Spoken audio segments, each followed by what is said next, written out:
শুভেচ্ছা আমন্ত্রণ রাতের বাংলাদেশের আয়োজনে। শুরুতেই জানিয়ে দেব শিরোনামগুলো।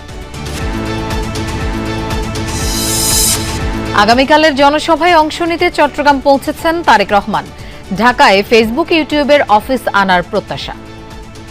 প্রাইমারি শিক্ষক উনি কিন্তু একটা বাচ্চাকে দুনিয়া শেখায়, দুনিয়া চেনায়, জানায়।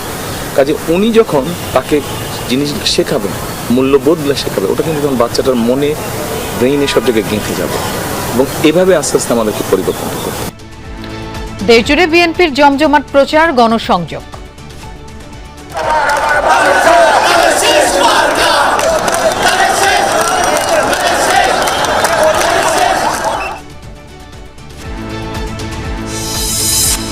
ভোট চেয়ে উত্তরাঞ্চলের জেলায় জেলায় জামায়াতে আমিরের সমাবেশ, পথসভা। বললেন, বেকার ভাতা কিংবা কার্ড নয়, তরুণদের কর্মক্ষম করাই লক্ষ্য।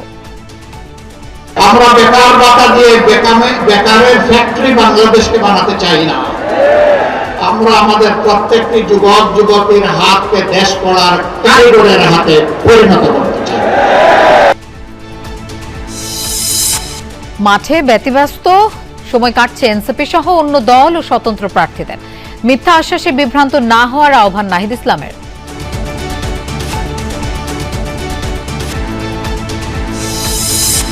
টি-20 বিশ্বকাপ থেকে বাংলাদেশকে বাদ দিয়ে স্কটল্যান্ডকে নেয়ার ঘোষণা দিল আইসিসি। টাইগারদের সাথে অবিচার করা হয়েছে দাবি করে পিসিবি চেয়ারম্যানের বয়কটের ইঙ্গিত।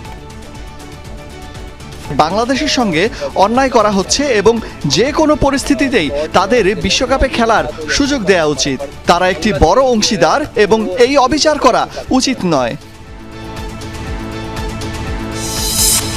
মারা গেলেন গুলিবিদ্ধ কেরানীগঞ্জের বিএনপি নেতা হাসান মোল্লা। স্বেচ্ছাসেবক দল নেতা মোসাব্বির হত্যাকাণ্ডের মূল শুটার অস্ত্রসহ গ্রেফতার।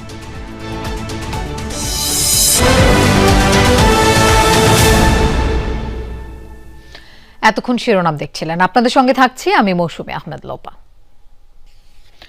20 বছর পর চট্টগ্রামে গেলেন বিএনপি চেয়ারম্যান তারেক রহমান। শনিবার সন্ধ্যা 7:30টার দিকে তিনি ঢাকা থেকে বিমানে করে চট্টগ্রামের শাহ আমানত বিমানবন্দরে পৌঁছান। এরপর লাল সবুজ রঙের বুলেট প্রুফ বাসে করে বিমানবন্দর থেকে যান নগরের স্টেডিয়াম এলাকার হোটেল রেডিসন ব্লু বে ভিউতে।